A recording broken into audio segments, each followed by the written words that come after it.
আজ একটু ভিন্নভাবে ডিম ভাজি করলাম। কার কার ভালো লাগবে সবাই একটু কমেন্ট করে জানাবেন। আর ডিম ভাজিটা কেমন হয়েছে সেটাও বলবেন। হ্যালো সবাই, চলে আসলাম নতুন একটা রেসিপি নিয়ে। আজ আমি ডিম ভাজি করব। এখানে একটা কড়াই বসিয়ে দিয়েছি চুলাতে, আর এইটাতে আমি ডিমটা ভাজি করব। একটু ভিন্নভাবে সবসময় একটু ট্রাই করতে হয় বাচ্চা কাচ্চাদের টিফিনে এবং নাস্তাতে। সবাই একভাবে কিন্তু খেতে চায় না। এখানে নিয়েছি টমেটো আর আলু, পেঁয়াজ, মরিচ। এখন আমি পেঁয়াজ দিয়ে দিলাম এর ভিতরে। তেলেতে পেঁয়াজ দিয়ে দিলাম, হালকা গোল্ডেন করব, একদম গোল্ডেন করতে হবে না। তারপরে আমি আর সব উপকরণগুলো এর ভিতর দিয়ে দেবো। আসলে অনেক মজার, অনেক টেস্টফুল ছিল। এর ভিতর দিয়ে দিলাম আমি 3-4টা কাঁচা লঙ্কা কুচি করে রেখেছিলাম, সেটাই। ঝালটা পরিমাণ মতো আপনাদের, আমি আমার মতন দিয়েছি, আপনারা আপনাদের মতন দিবেন। এখানে আমি কাঁচা লঙ্কা দিয়েছি, আপনারা এর সাথে শুকনো লঙ্কার গুঁড়িও দিতে পারেন। তো এখন এর ভিতর দিয়ে দিব আমি আলু ছোট ছোট আলুগুলি আমি কুচি করে রেখেছিলাম, সেইগুলি আমি পাতলা পাতলা করে কেটে এর ভিতর দিয়ে এখন সুন্দর করে ভাজি করে নিব। দিয়ে দিলাম স্বাদ মতো লবণ,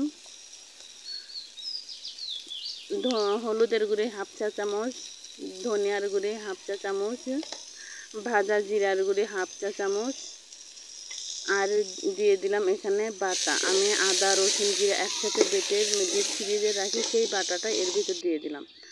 আর এটা 2টা ডিম, এটা কিন্তু আপনাদের কাকলিয়াপুর মুরগি যে সেই মুরগির ডিম। 2টা ডিম ফেটিয়ে নিলাম। আর এখানে এটা সুন্দর করে ভাজি করে নিব। এটা কিন্তু অবশ্যই সিদ্ধ হতে হবে। দেখেন কতটা লোভনীয় লাগছে। এর ভিতর দিয়ে দিলাম টমেটো। একটা টমেটো আমি কুচি করে নিয়েছি, সেটা এর ভিতর দিয়ে দিলাম। আর এখানে 2টা ডিম হালকা একটু লবণ দিয়ে এখন ফেটে নিব। এত মজার, এত টেস্টফুল ছিল, একবার বানিয়ে খেয়ে দেখবেন যে কতটা লোভনীয়। বাচ্চাদের যদি টিফিনে এইভাবে বানিয়ে দিতে পারেন, তারা কিন্তু অনেক খুশি হবে।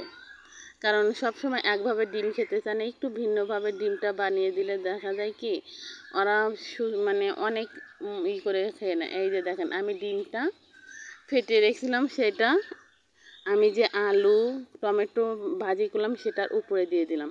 অবশ্যই কিন্তু আলু আর টমেটো ভাজিটা অবশ্যই কিন্তু হতে হবে একদম সিদ্ধ হতে হবে, তাছাড়া কিন্তু ডিমের সাথে আর সিদ্ধ হবে না। এই যে ধীরে ধীরে আমি এই চুলাটা হালকা লো মিডিয়ামে দিয়ে দিয়েছি। এই যে দেখেন, সো আমার হয়ে গেছে, দেখেন কতটা লোভনীয় লাগছে। সো রাখি, টাটা।